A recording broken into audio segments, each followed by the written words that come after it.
एक बार जाकर के दिल्ली बम्बई में देखो, जाकर के दुबई में देखो, तुम्हारे घर की जितनी हैसियत नहीं है उसने वहाँ पे टॉयलेट बना के रखी है।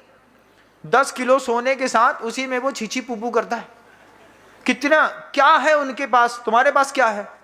तो स्यात् अस्ति स्यात् नास्ति, स्यात् अस्ति नास्ति। भिखारी भी भिखारी नहीं होता, भिखारी भी कथनचित अमीर होता है। किसकी अपेक्षा से? उससे भी बड़ा तो कोई भिखारी होगा। किसी के घर के अंदर टीन लगा है, कोई भिखारी कपड़े की झोपड़ी में रह रहा है, तो उसकी अपेक्षा ये भी छोटे बड़े और भिखारी हो गए, छोटे बड़े पुजारी हो गए। हर चीज में छोटा बड़ा होता है। जब आप इस बात को समझ जाएंगे, आप अपने स्वचतुष्टय को देखिए। अपने स्वचतुष्टय में रहने वाले को कभी किसी से द्वेष नहीं होता। क्यों? अरे तुम मेरे हिस्से का पुण्य नहीं खा सकते, मैं क्या करूं? मेरे हिस्से की विशुद्धि तुम कैसे ले सकते हो? मेरे हिस्से का ज्ञान तुम कैसे ले सकते हो? इसलिए तो गुरुवर कहते हैं अपने ज्ञान के अनुसार ही सामर्थ्य पैदा होती है, अपने ज्ञान के अनुसार ही लब्धि मिलती है, अपने ज्ञान के अनुसार ही आप अपना उपयोग करते हैं। आप अपना भी उपयोग करते हैं तो अपने ज्ञान के अनुसार ही तो करते हैं।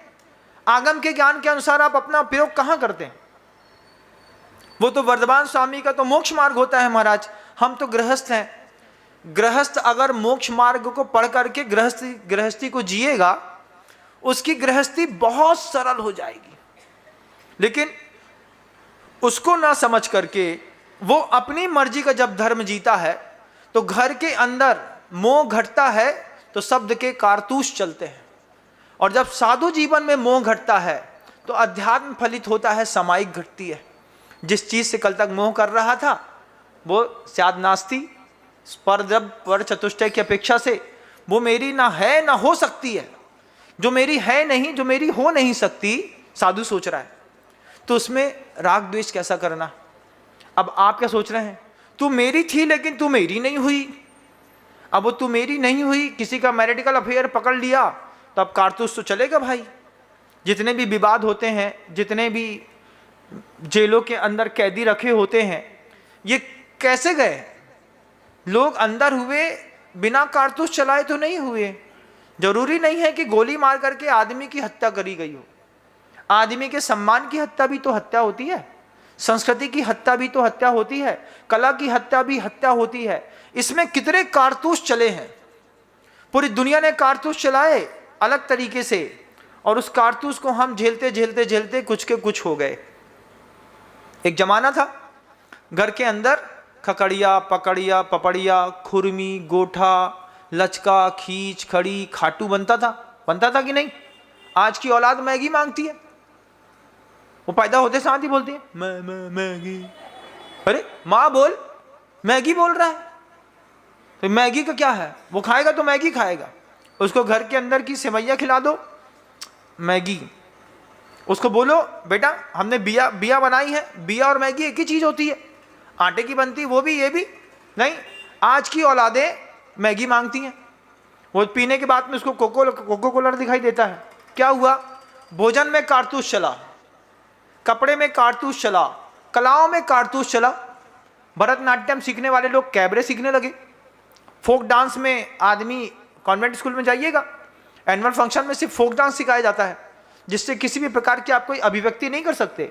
जबकि आप भरतनाट्यम देखिएगा, भरतनाट्यम में तबला की संगत पर वहां पर क्रुद्ध राग छेड़ा गया है।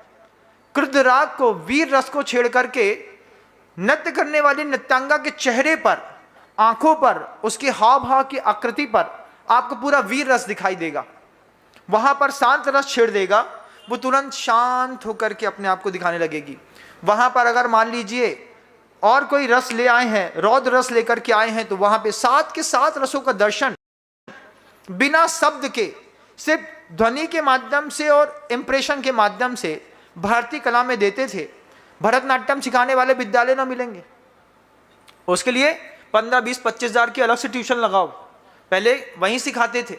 प्रतिभा स्थली में आचार्य श्री जी ने कहा यहाँ की कोई भी बच्ची फोक डांस नहीं सीखेगी, तो वहां पर बहनें वापिस कथक सिखाती हैं, भरतनाट्यम सिखाती हैं। हाव भाव भंगिमाओं, ध्वनियों की अनंत तरंगों में से हर तरंग को पकड़ने का हुनर सिखाया जाता है वहां पर। ध्वनि की एक तरंग नहीं है। जैसे वर्धमान स्वामी की जब देशना हुई तो वर्धमान स्वामी की देशना अर्थ रूप में हुई। अरिहंत भासी अत्थम, क्या हुआ? अरिहंत भासियम अत्थम, अर्थ रूप में वर्धमान स्वामी की देशना हुई। गणधर देवे हिम गंथियम सम्मम, और गणधर देव ने उसको शब्द रूप में, मतलब द्रव्य सूत्र की रचना करने वाले गणधर हैं और अर्ध सूत्र की रचना करने वाले तीर्थंकर हैं। तीर्थंकरों ने अर्ध सूत्र की रचना करी ध्वनि के रूप में। उस ध्वनि में बीज बुद्धि है, कोष्ठ बुद्धि है, पादानुसारिणी है, संभिन्न श्रोतृत्व है। इस कैसी कैसी बुद्धि रिद्धि के साथ उनकी ध्वनि की तरंगें निकली। उस तरंगों को पकड़ा, जैसे आपने पूरे जीवन की कई तरंगों में से सिर्फ भाषा की तरंगों को पकड़ा, आपने भावों की तरंगों को नहीं पकड़ा। अगर आप भाव की तरंगों को पकड़ते हैं तो भाषा की तरंगें बहुत पीछे छूट जाती है। लेकिन उथले स्तर पर जीने वाले लोग सिर्फ भाषा को समझ करके उसका भी सही अर्थ नहीं समझते, तो भाषा के कारतूस चलाते हैं। आचार्य जी बार बार कह रहे थे, शब्द का कारतूस, शब्द का कारतूस मत चलाओ, उधर भी मत चलाओ, इधर भी मत चलाओ। इधर भी देखते हुए कह रहे थे, आप लोगों को भी समझ में आ रहा है कि नहीं? हाँ महाराज, सब समझ में आ रहा है कि शब्द का कारतूस नहीं चलाना है। फिर यहां पर गुरुदेव कहते हैं, स्वचतुष्टय की ओर दृष्टि तो धरो एक बार। आप सबसे भी कहना चाहता हूं, अपना द्रव्य देखो, अपना क्षेत्र देखो, अपना काल देखो, अपना भाव देखो, और अपने पुण्य में खुद रमे रहो। दूसरे के पुण्य की ओर देखा और हमको दर्द हुआ। हम तुम्हारे पुण्य की ओर क्यों देखें? हमको हमारे स्वचतुष्टय में रहना है। पर द्रव्य मेरा हो नहीं सकता है। मम एदम एद महम अहमेदि अहकम चकम नो कम्मम, जा ऐसा खलु बुद्धि अपड़ी बुद्धि हवदिताव। जिसकी भी ऐसी बुद्धि है, तू मेरा मैं मेरी, मैं तेरा तू मेरी, तू मेरा मैं मेरी, दुनिया जले तो जले, है ना? ये सब कहने की बातें हैं। वो अपने चतुष्टय में जी रहा है, सामने वाला, हम अपने चतुष्टय में जी रहे हैं।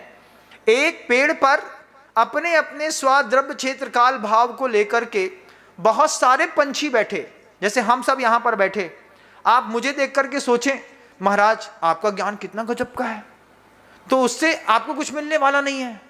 आप क्या सोचो, महाराज के ज्ञान के माध्यम से एक जलते दिए से एक बुझा दिया जला करके मैं भी अपने घर के अंदर संकल्प लेती हूँ, अपने स्वचतुष्टय में रहूंगी।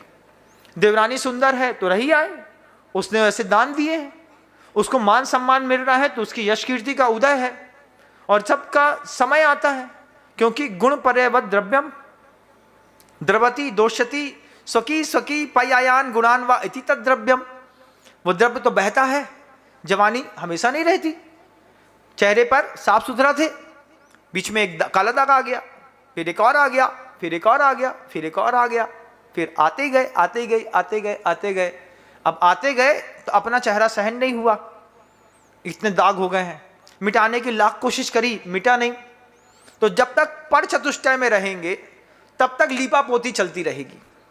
जिस दिन स्वचतुष्टय में आ जाएगा, मैं जैसा हूं मैं वैसा हूं, उसको पसंद आएगा तो ऐसी ठीक, नहीं पसंद आएगा तो ऐसी ठीक। उसकी पसंद और नापसंद से मेरा पुण्य, मेरी अनुभूतियों में कोई फर्क तो नहीं पड़ता, नहीं पड़ता महाराज। लेकिन जब पर चतुष्टय की ओर दृष्टि जाती है तब हम अपने आप को अपडेट करते हैं। और ऐसा नहीं कि साधु की नहीं जाती है, साधु की भी जाती है। साधु भी मेंटेन होकर के रहते हैं, आजकल देखा आपने। तो उस मेंटेन होने के पीछे ही पर चतुष्टय कारण। जय जिनेंद्र, अगर आपको मेरी वीडियो अच्छी लगती है तो प्लीज़ मेरे चैनल को सब्सक्राइब करिए, लाइक करिए, शेयर करिए। इसी तरह से अपना प्यार मुझे देते रहिए।